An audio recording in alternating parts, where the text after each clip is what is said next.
Hello and welcome to our monthly programme from Strasbourg. This week, the EU's budget for 2010 was approved by Parliament at first reading, during a plenary in which MEPs voted to increase the budget from 120 to 127 billion euro. They also set as priorities the Union's economic recovery and the crisis in the milk sector. It is now up to the Council to agree with Parliament on the proposal. In fact, the Union's budget has to be agreed by both the Council and the European Parliament, otherwise it cannot be approved. Hungarian member of the EPP Group László Surján is the General Rapporteur for the budget. He explains why Parliament insists that the total budget must be increased to meet the objective of economic recovery. Year by year, the real budget, the yearly budget, is less than the planned budget. And I have a problem, for it is a little bit a lie towards the European citizens. We are speaking about big plans, and the tools are usually significantly weaker. Already since last year, the European Council and Parliament have agreed on 5 billion euros to be spent on the economic recovery, especially on projects regarding energy, small and medium businesses, and developing broadband internet access in remote agricultural areas. A very useful and avant-garde idea, as explained by László Surján. In these low-populated areas, it's not a great business to send the broadband internet, but what happened? The prices of the houses there were moving downstairs. Nobody is interested nowadays to buy a house which is not connected with the internet. Therefore, is really a help. Another critical issue is the special fund to cope with the milk sector crisis. While socialists have confused fiction with reality, the EPP group came up with a sensible proposal which has already been approved by the Council of Ministers and meets most of the demands of the milk producers. I think it is a great success, and this success can be a common success of the Parliament. I am very sorry that the socialists went into a populist approach.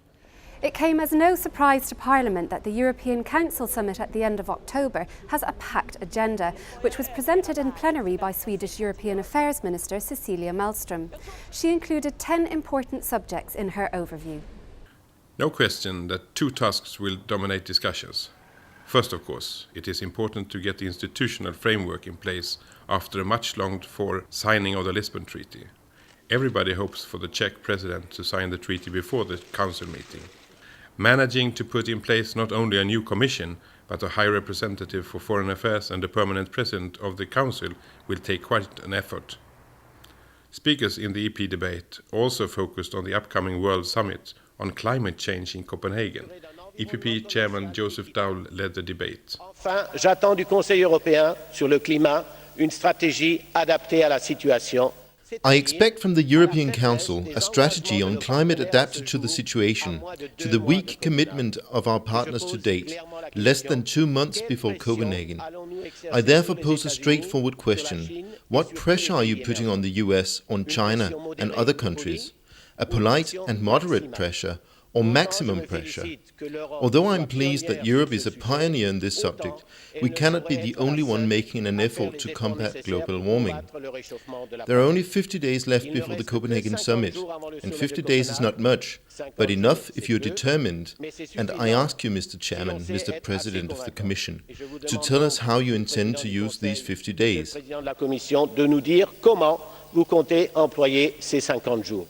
Joseph Daul got an immediate answer from Minister Malmström, representing the Swedish presidency of the Council.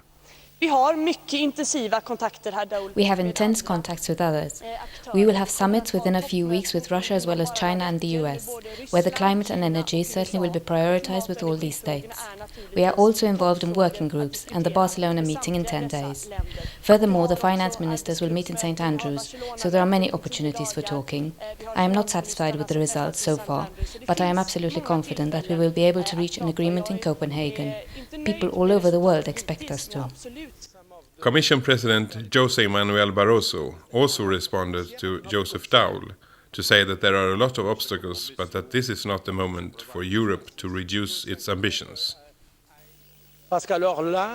we would then give all the negative forces an excuse for not making efforts. Therefore, it's our ambition to continue to maintain leadership.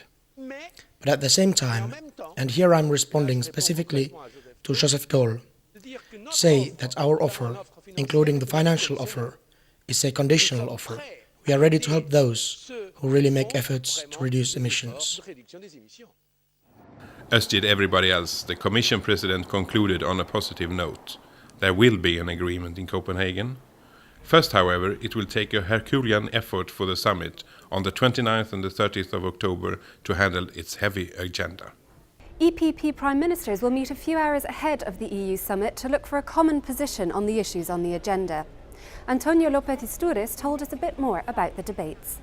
We have a lot of decisions to be taken by all the prime ministers, 18 now from all around the European Union, with also chiefs of state, decisions that are going to affect the life of so many millions of European citizens about their economy, about their security, about the environment in which they are moving. EPP now is focused in solutions for the day-to-day problems. Energy also. We are facing a major problem also this winter for many Eastern countries that EPP wants to take care about. To liven up Parliament's debates, MEPs have been given a new opportunity to confront Commission President José Manuel Barroso with spontaneous questions. The new procedure proved popular when introduced on Tuesday afternoon. Dutch MEP Corien Wortmann-Kool, who is also vice chairwoman of the group, asked Barroso about the economic crisis. When it comes to emission targets, Europe is leading compared with the United States. The United States are leading in terms of private investment in technological innovation and sustainability, which is extremely important for small and medium-sized enterprises and for employment. This was actually a target in your crisis and recovery plan. What is your ambition at this point? Regarding the point you are putting clearly on the technology, I fully agree. We are behind the United States and others in terms of investment in new technologies. And certainly this is a matter that we should consider also for the next financial perspectives.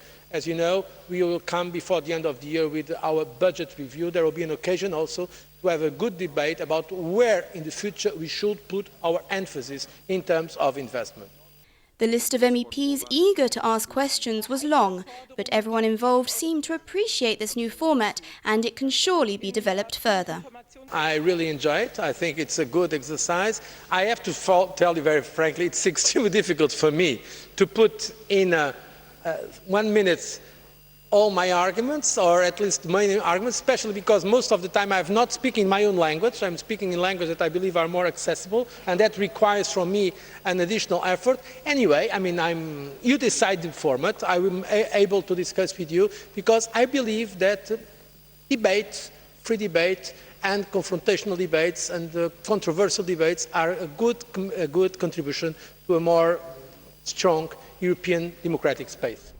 MEPs are now looking forward to the conclusions of the European Council summit, which they expect to deliver concrete proposals on a new College of Commissioners so that Parliament can prepare for hearings of the new candidates at the beginning of December.